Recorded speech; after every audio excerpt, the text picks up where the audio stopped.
Guys, I have to chime in. I have to jump in.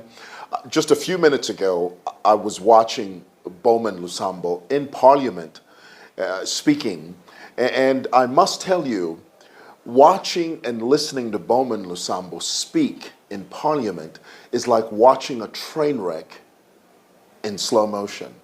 It's the craziest thing.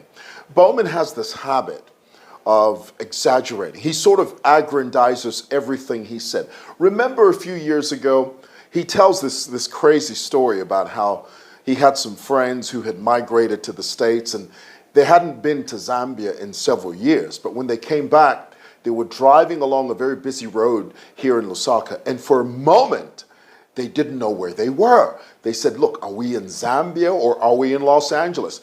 And Bowman tells the story where he turns to his colleagues and friends and says, my friend, you are in Zambia. And one thing is apparent for me, Bowman loves to embellish. He loves to exaggerate.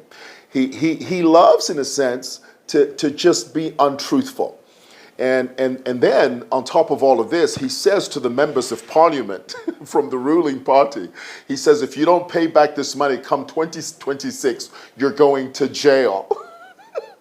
The most outlandish, the most ridiculous thing I've ever heard. Because we all know, guys, PF will never come back into power. The only time PF will come back into power is first, if UNIP comes back, then MMD, then maybe PF will come through. Boom!